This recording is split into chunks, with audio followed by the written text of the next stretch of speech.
The Empire's grave mistake. The Xalveth Dominion had conquered 100 worlds before they found Earth.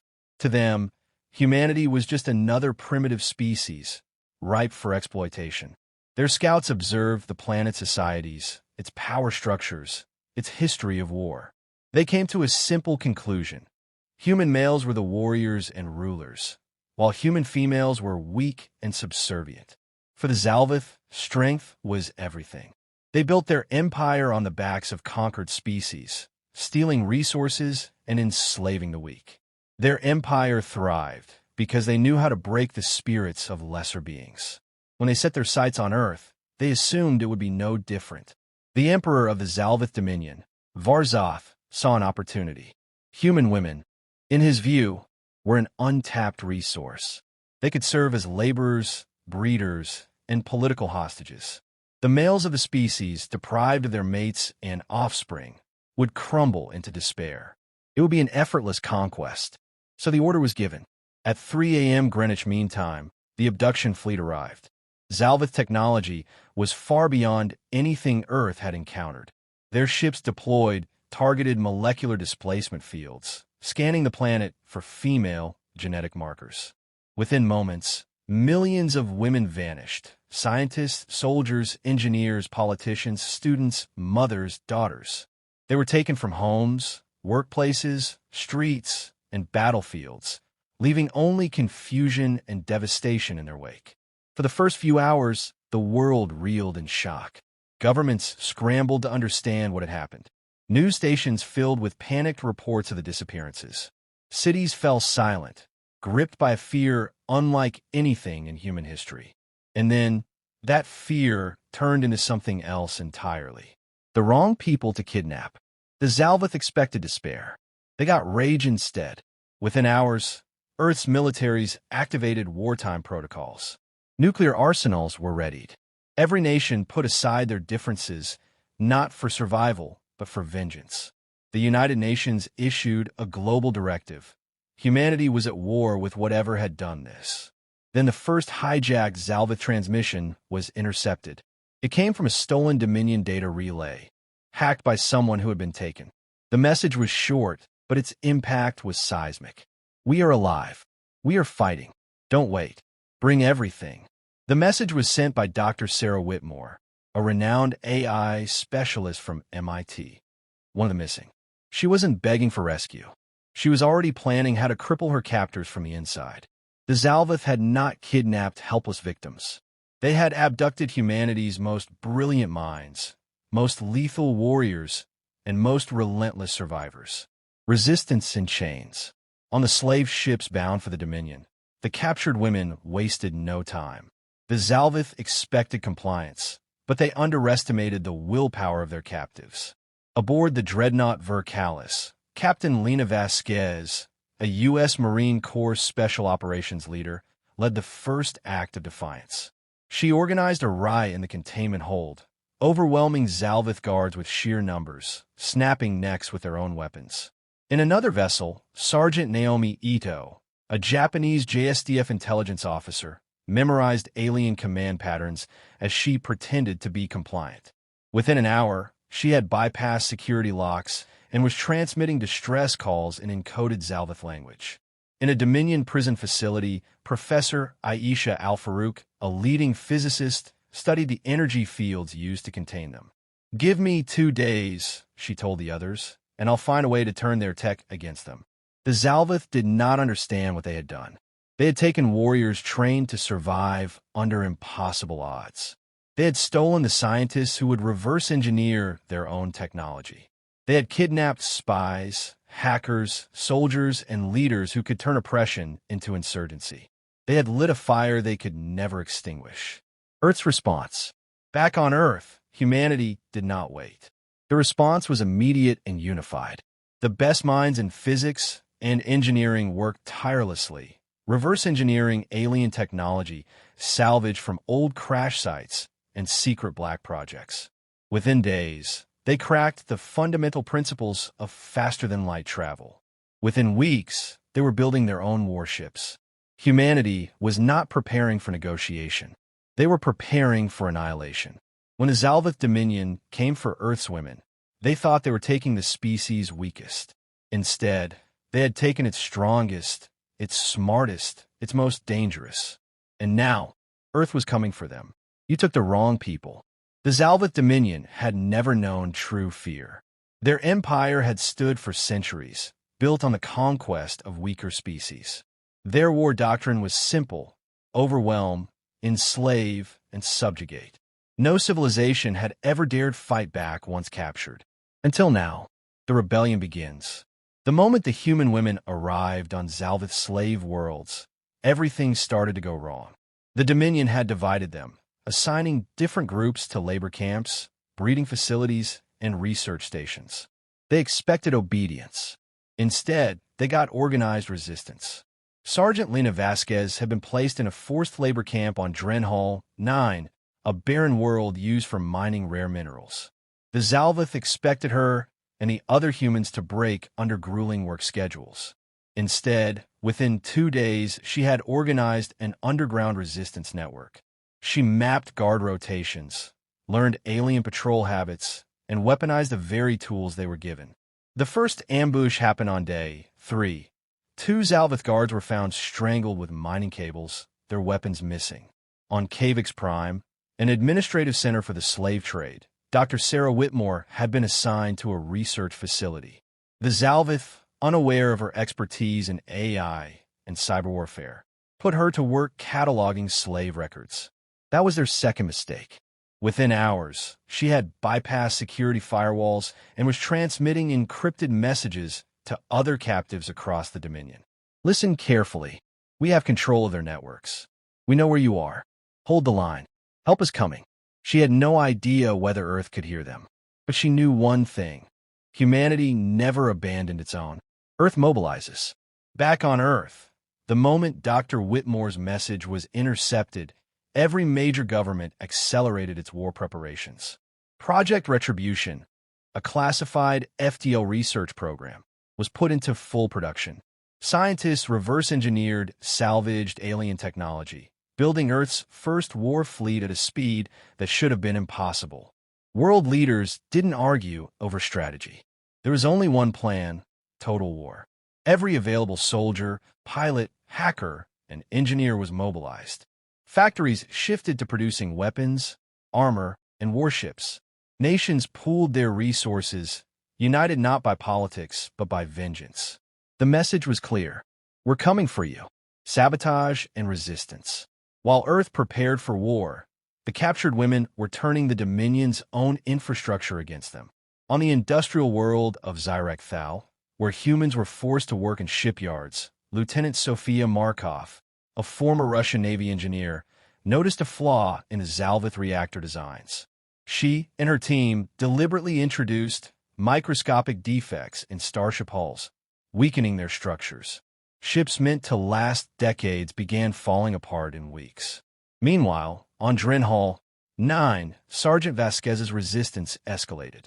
Using stolen explosives, they detonated a fuel depot, killing dozens of Xalveth guards and causing a planetary lockdown.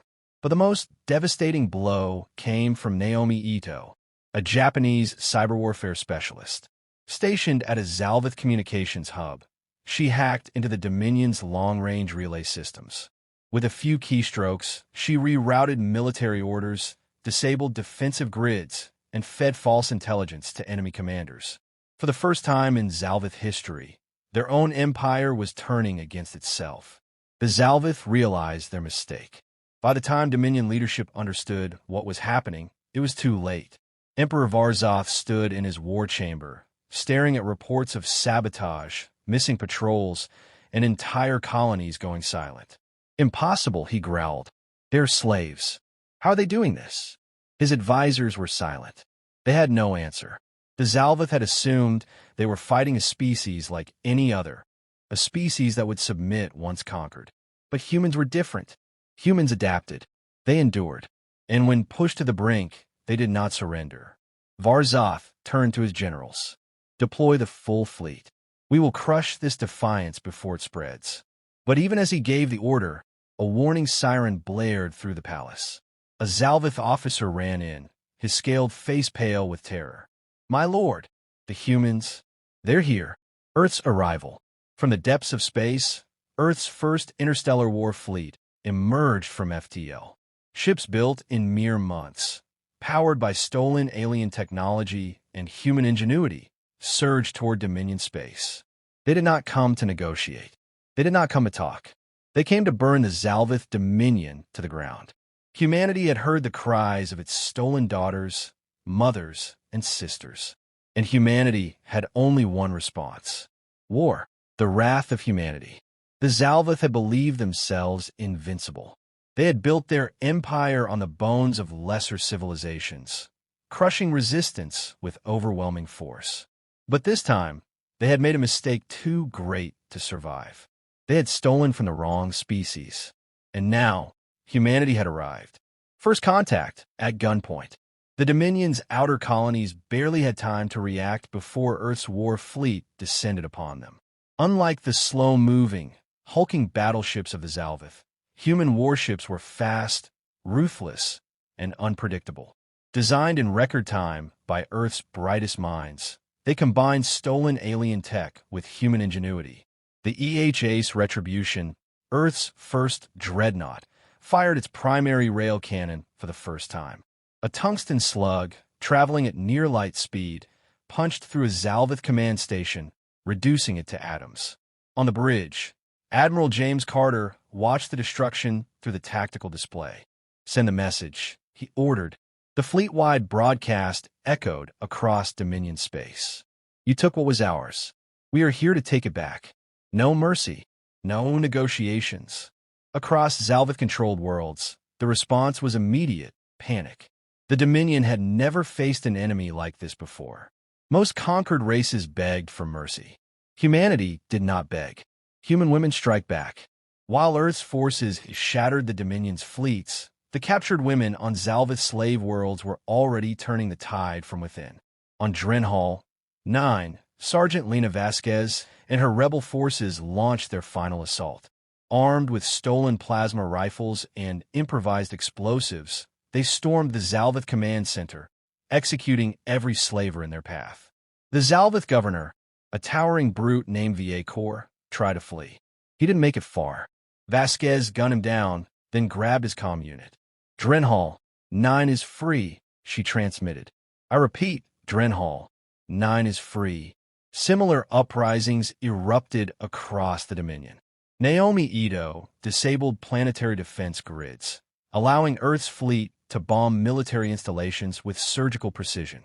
Dr. Sarah Whitmore hacked the Dominion's encrypted databases, revealing troop deployments and warship locations. Lieutenant Sophia Markov's sabotage caused entire Xalveth starships to explode mid-battle, their reactors failing due to unexplained structural weaknesses. By the time Xalveth commanders realized the extent of the damage, half their empire was in chaos. The Dominion's last stand. The once mighty Xalveth Grand Armada, the pride of their empire, massed at their homeworld, Zalar Prime, for a final stand. Thousands of warships, bristling with weapons, formed a defensive wall around the planet. Emperor Varzoth stood in his war chamber, watching the battle unfold on the massive holoscreens. He clenched his claws. "They are insects," he growled. "We will crush them." But even as he spoke, the human fleet executed an attack the Xalveth had never anticipated. Earth's forces didn't charge head-on. They fought dirty. Stealth drones slipped past defenses, delivering EMP bursts that fried Xalveth targeting systems. Electronic warfare units hijacked enemy communications, spreading disinformation that sent Xalveth ships crashing into each other. Orbital kinetic bombardments, essentially giant tungsten rods fired from space, obliterated planetary defenses. Then the EHA's Warhammer, a prototype assault carrier, deployed Earth's deadliest weapon: humans in power armor. Hundreds of shock troopers in exosuits, armed with railguns and plasma blades, stormed the Xalveth capital. The city burned.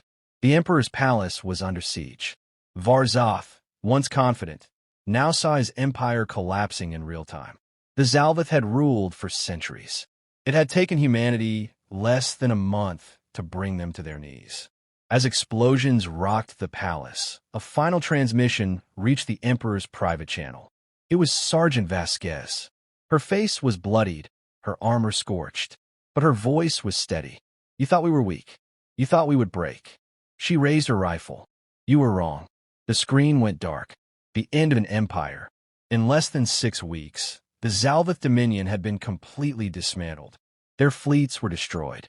Their colonies were liberated. Their leaders were dead. Humanity had not just won. They had erased the Dominion from history. And as Earth's forces prepared for their next move, one truth became clear to the rest of the galaxy. Mankind was not to be trifled with. Extinction-level event. The Xalveth Dominion was dead. Its fleets shattered.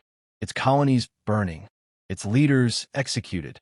All that remained was Zalar Prime, the Dominion's capital world. A once mighty jewel of conquest, now a crumbling fortress of fear. Above the planet, Earth's fleet held position. Thousands of warships, bristling with weapons, loomed in orbit. In the command center of the EHA's Retribution, Admiral James Carter stood with arms crossed, watching the holoscreen. The Xalveth were trying to surrender.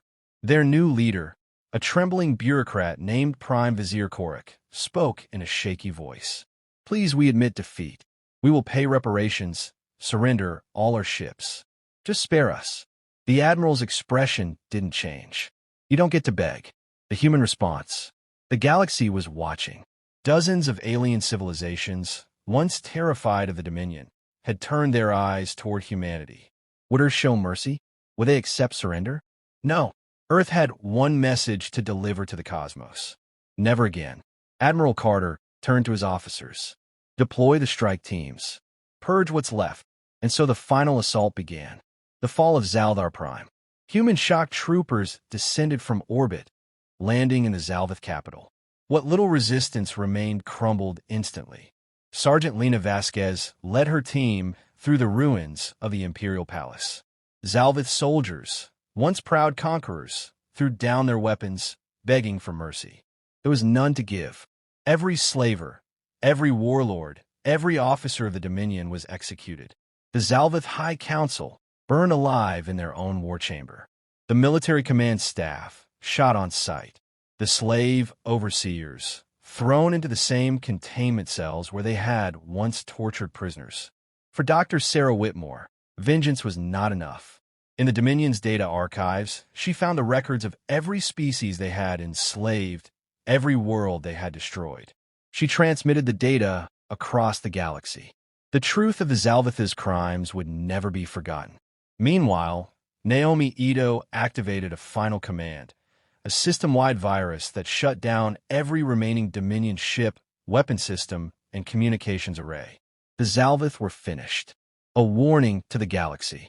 Hours later, the final message was broadcast across the stars. A simple video feed, Sergeant Vasquez standing atop the ruins of the Xalveth Palace, a rifle slung over her shoulder. Behind her, the shattered skyline of the once mighty capital. Her words were brief. "To all species, this is your only warning. Never take what is ours. Never underestimate humanity, or we will erase you." The end of an era. With that, the final bombardment began. Earth's fleet opened fire, raining down kinetic rods and fusion warheads. Zalar Prime, once a thriving world, was turned into a smoldering wasteland. When the bombardment ended, nothing remained but fire and dust. The Xalveth Dominion, once one of the galaxy's greatest powers, was now nothing more than a cautionary tale. The dawn of a new power. Humanity did not claim the Dominion's territory. They did not build an empire. They simply left a void where the Xalveth once stood. But every species in the galaxy understood what had just happened. Humanity was no longer a backwater race. They were the most dangerous force the universe had ever seen, and they had just sent a message in blood and fire. The age of human dominance had begun.